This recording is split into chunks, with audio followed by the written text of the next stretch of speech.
Hello everyone, कैसे हैं आप सब। फिर से एक नया वीडियो नए टॉपिक पर लेकर आया हूं। टॉपिक का नाम है discuss through and shortcut. Discuss through and shortcut जो कि काफ़ी ज़्यादा मिलते हैं एक दूसरे में, काफ़ी ज़्यादा सिमिलरिटीज़ हैं, इसीलिए इन दोनों को एक साथ एकत्र कर लिया है ताकि समझाने में भी ज़्यादा प्रॉब्लम ना हो। और इनके 27 इंपॉर्टेंट क्वेश्चंस हैं मेरे पास, आंसर के साथ मैं आपको एक्सप्लेन करने वाला हूँ। तो आप मेरे वीडियो पर बने रहें। अगर आप नए हैं तो कृपया लाइक एंड सब्सक्राइब कर लें और बेल आइकन को भी प्रेस करें ताकि इन फ्यूचर आने वाले वीडियोज़ भी आपको मिल जाएँ। ऐसे टॉपिक पर मैं काफ़ी ज़्यादा इंपॉर्टेंट क्वेश्चंस कंटिन्यू ला रहा हूँ एग्जाम्स को देखते हुए, क्योंकि यही टॉपिक आपको मार्केट में 1 से 5 हज़ार रुपये मिलते हैं, जबकि मैं यहाँ वीडियो के माध्यम से आपको एकदम फ्री प्रोवाइड करा रहा हूँ ताकि जिसके पास नहीं भी पैसे हैं वो तैयारी अच्छे से कर पाए। तो स्टार्ट करते हैं बिना कोई देरी के। Question number 1, what is the diameter of discuss for mains event. पुरुषों के आयोजन के लिए डिस्कस का व्यास क्या है। अब यहाँ मिलीमीटर में दिया है, 200 मिलीमीटर, 220 मिलीमीटर, 120 मिलीमीटर, 270 मिलीमीटर। तो सबसे पहले आप सेंटीमीटर में जान लो कि कितना है। अब जो व्यास होता है वो 22 सेंटीमीटर होता है। अगर आप इसको मिलीमीटर में बदलोगे तो फिर ये आ जाएगा 220 मिलीमीटर। तो यहाँ पर जो आंसर आने वाला है, आप correct answer is B, 220 millimetre. Question number 2 को देखते हैं। पुरुषों के लिए डिस्कस का वजन कितना होना चाहिए। ये तो बहुत ही सिंपल है, 2 kilogram for men's, 1 kilogram for women's. Correct answer is B, 2 kg. What is the weight of the discus for the men's event? 2 kilogram for men's and 1 kilogram for women's. पुरुषों के लिए डिस्कस का वजन कितना होता है, 2 kilogram होता है। Question number 3, what is the weight of the discuss for the women's event. महिलाओं के लिए डिस्कस का वजन कितना होता है, 1 kg for women's and 2 kg for men's. Correct answer is A, 1 kilogram. Question number 4, what is the diameter of a discus for the women's event. महिलाओं के आयोजन के लिए डिस्कस का व्यास क्या होता है। यहाँ पर भी सेम चीज आपको दी है, 150 millimetre, 135 millimetre, 185 millimetre and 180 millimetre. Okay, तो ये मिलीमीटर में दिया है। आप जब इसको सेंटीमीटर में करेंगे तो आ जाएगा 18 सेंटीमीटर, और जब मिलीमीटर में करेंगे तो आ जाएगा 180 millimetre. Means correct answer is D, 180 millimetre.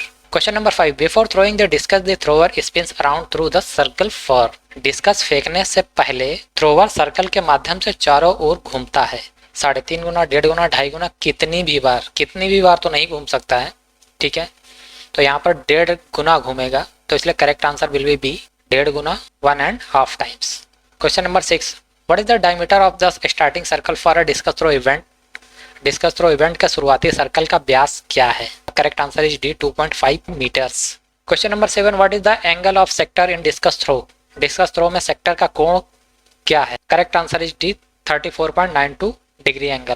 Question number 8, discus throw में चरण यादृच्छिक क्रम में सूचीबद्ध है, इन्हें क्रम में करिए। रोटेशन, कार्रवाई जारी, रिलीज, रुक, प्रारंभिक, स्विंग। मीन्स आपको ये क्रमबद्ध करना है। Phases in discus throw are listed in random order, arrange them in correct sequence. इनको आप करेक्ट सीक्वेंस में करेंगे तो करेक्ट सीक्वेंस में सबसे पहले क्या आएगा। सबसे पहले अगर आप देखें तो आप जिसको प्रारंभिक स्विंग बोलते हैं, यहाँ पर पहले नंबर पर प्रीलिमिनरी स्विंग आएगा और दूसरे नंबर पर आ जाएगा टर्निंग सर्कल। तो अगर आप इसको ऐसे देखेंगे तो सबसे पहले नंबर पर आ जाता है प्रीलिमिनरी स्विंग आ जाता है, इसके बाद आता है टर्निंग सर्कल, फिर होता है रिलीज और लास्ट में आता है फॉलो थ्रू। अब अगर हम यहाँ करेक्ट सीक्वेंस के माध्यम से देखेंगे तो सबसे पहले आ जाएगा नंबर 4। तो 4 कहाँ है, सी में। इसके बाद हम लोग जब देखेंगे सेकंड होगा टर्निंग सर्कल मीन्स रोटेशन, 4-1। फिर आएगा रिलीज स्टांस, और इसके बाद आएगा release action means follow through. तो इस तरीके से आप दे सकते हैं। Correct answer is C. Question number 9, what is the diameter of the circle from where the competitor take their shot put throw. उस वृत्त का व्यास क्या है जहां से प्रतियोगी अपना शॉर्ट पुट फेंकता है या फेंकते हैं। 5 feet, 7 feet, 8 feet, 9 feet. Correct answer will be B, 7 feet. तो यहाँ पर अगर 7 फीट दिया गया है, अगर 7 फीट को आप मीटर में करेंगे तो 2.135 मीटर हो जाएगा और इसका सेक्टर एंगल हो जाएगा 40। ठीक है। Question number 10, in a shot put event the distance thrown is measured from. Shot put event में फेंकी गई दूरी से मापा जाता है। भाई कहाँ से मापा जाता है, वृत्त की परिधि के अंदर से, सर्कल की परिधि के अंदर से, चक्र का केंद्र, प्रतियोगियों के पैर के अंगूठे के निशान से। आप जिस सर्कल से थ्रो कर रहे हैं तो सर्कल के बाहर थ्रो आप करेंगे तो बाहर से सर्कल के अंदर वाले केंद्र तक मेजर किया जाएगा। ठीक है, तो यहाँ पर होगा करेक्ट आंसर इज ए, वृत्त की परिधि के बाहर।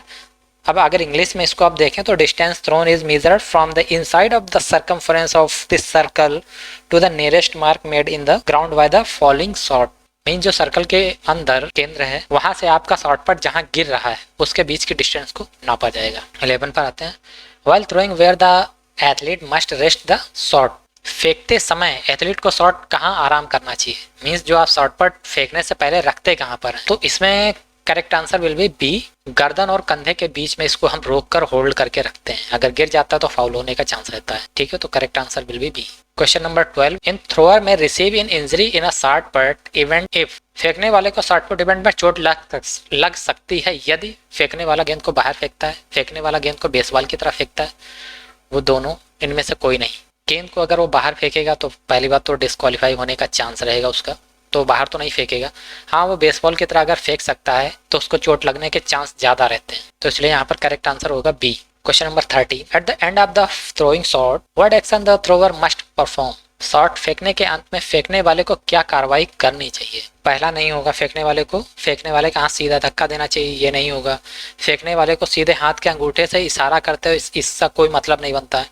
फेंकने वाले को हाथों को सीधा करके रखना चाहिए, दोनों हाथों को सीधा रखने का कोई मतलब नहीं बनता, तो यहाँ पर करेक्ट आंसर डी ही होगा। और जैसे कि हम क्रिकेट की बॉल को जब फेंकते हैं, थ्रो करते हैं, तो लास्ट टच हमारा फिंगर का होता है ना, ऐसे ही जब हम शॉर्ट पट को फेंकते हैं, जब हम शॉर्ट पट को थ्रो करते हैं तो लास्ट टच हमारा थंब का रहता है, मीन्स लास्ट में जो थंब का प्रेशर होता है वो भी उसमें इन्वॉल्व होता है, तो यहाँ पर करेक्ट आंसर इज डी। फेंकने वाले को नीचे की ओर इशारा करते हुए फेंकने वाले हाथ को अंगूठे से सीधा धकेलना चाहिए। Question number 14, in a shot put event when foul throw are called. Shot put event में कब फाउल थ्रो कहा जाता है। जब कोई एथलीट सर्कल के पीछे के आधे हिस्से से निकलता है, जब एक एथलीट जज के निशान के बाद सर्कल से बाहर कदम रखता है, जब एक एथलीट एक शॉट फेंकता है और जो सीमाओं के बाहर दाईं और बाईं ओर गिरता है, इनमें से कोई नहीं। तो यहाँ पर करेक्ट आंसर सी होगा, जब एक एथलीट शॉट फेंकता है जो सीमाओं के बाहर बाएं और दाईं ओर गिरता है, क्योंकि बाकी जो ऊपर दोनों वाले हैं इनका कोई मतलब नहीं है। Question number 15, what is the weight of the main shot. पुरुषों के शॉट का वजन क्या है। 8 kg, 7.31 kg, 7.6 kg, 7.26 kg। Correct answer is D, 7.26 kg। 16, what is the weight of women's shot. 3.4 kg, 4 kg, 4.3 kg, 5 kg। Correct answer is B, 4 kg। Question number 17, what is the world record distance for men's. पुरुषों के लिए विश्व record दूरी क्या है। तो इसमें मैं बताना चाहूँगा आपको कि सबसे पहले जो रिकॉर्ड था ओलंपिक का, वो रयान क्राउजर के नाम पर ही था। जो डिस्टेंस इन्होंने कवर की थी 23.30 मीटर थी। इसके बाद एक इवेंट 2021 में हुआ था जिसको हम लोग वर्ल्ड लीडिंग 2021 के नाम से जानते हैं। इसमें रयान क्राउजर ने 23.37 मीटर थ्रो किया था।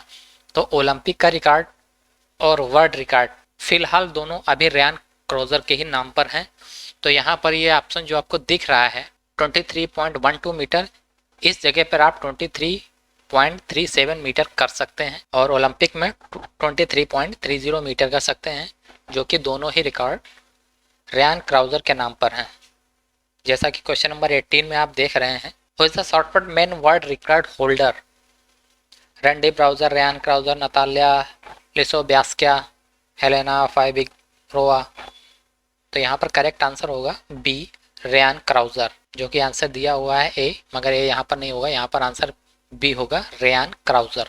तो आते हैं क्वेश्चन नंबर 19 पर, who is the shot put men Olympic record holder. Randy Barnes, Ryan Crouser, Natalya Lisovskaya and Helena फाइबिगरोवा।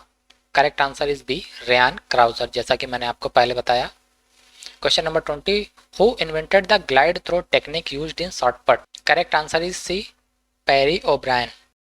इसीलिए इसको पेरी ओब्रायन टेक्निक भी बोला जाता है। पेरी ओब्रायन ने यह टेक्निक का इन्वेंशन किया था, कब किया था, 1951 में। और पेरी ओब्रायन यूनाइटेड स्टेट के रहने वाले हैं।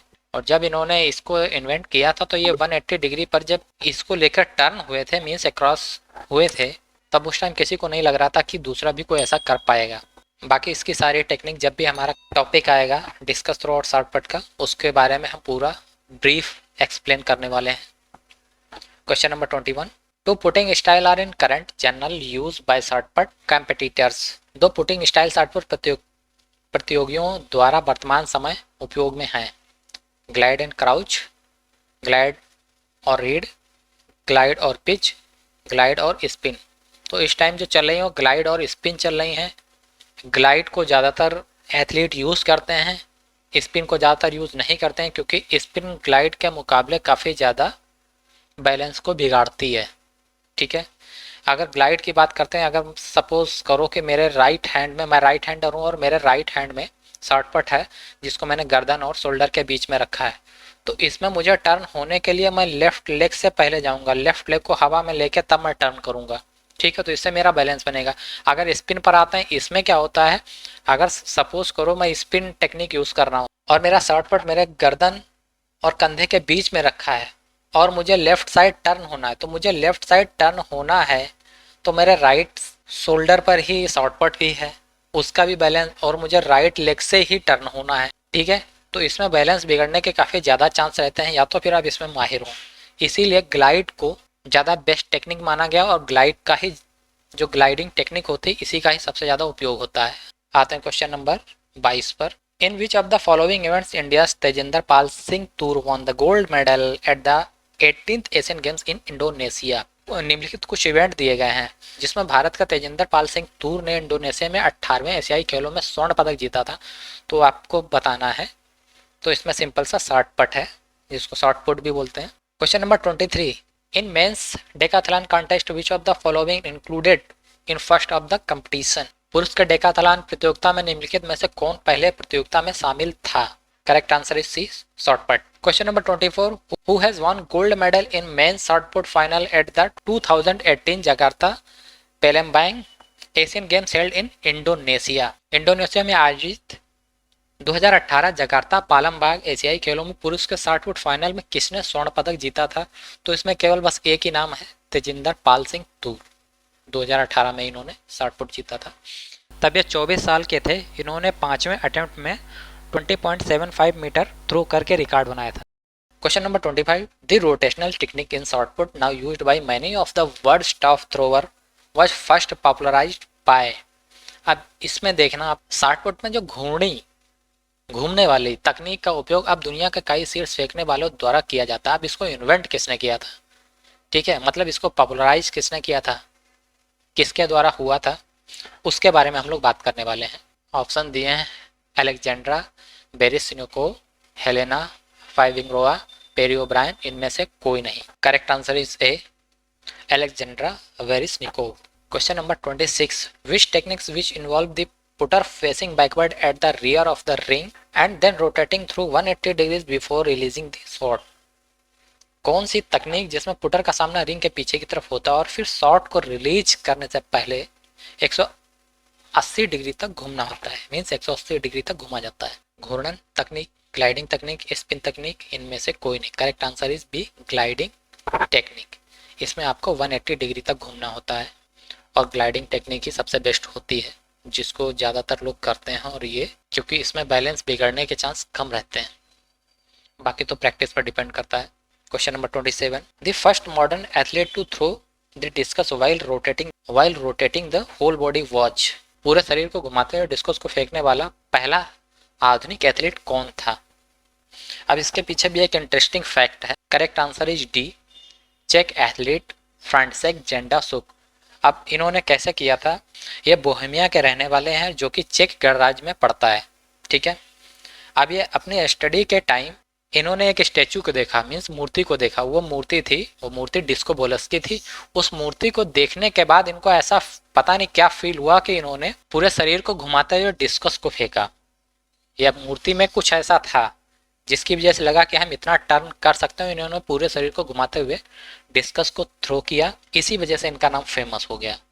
क्योंकि जो भी ओरिजिनेटेड होता है या जो भी इसके ओरिजिन करता है, जो पहला करता है हमेशा फेमस वही होता है। उसके बाद में कोई कितना भी अच्छा कर जाए मगर फर्स्ट इज फर्स्ट। इसीलिए चेक एथलीट फ्रांटिशेक जेंडासुक को पहला एथलीट माना जाता है। तो आप लोगों ने देखा यहाँ पर 27 क्वेश्चंस के क्वेश्चन आंसर को डिस्कस किया गया है, जो कि काफ़ी ज़्यादा इंपॉर्टेंट है। क्योंकि डिस्कस थ्रू या शॉर्टकट में से कोई ना कोई क्वेश्चन आपको पेपर में जरूर मिलेगा। और यहाँ पर 27 जो क्वेश्चन दिए हैं इन्हीं में से कोई ना कोई आपको मिल जाएगा। तो अगर आप इनको तैयार कर लेते हैं तो कम से कम 2 क्वेश्चंस आपको पेपर में जरूर मिलेंगे। उम्मीद करता हूँ वीडियो आपको पसंद आया होगा। वीडियो पसंद आया तो अपने दोस्तों के साथ शेयर कर सकते हैं और चैनल को भी सब्सक्राइब कर लें ताकि इन फ्यूचर आने वाले वीडियोस भी आपको मिल जाएं। तो जल्दी ही हम नेक्स्ट टॉपिक पर नेक्स्ट वीडियो के साथ मिलते हैं। तब तक के लिए जय हिंद, धन्यवाद।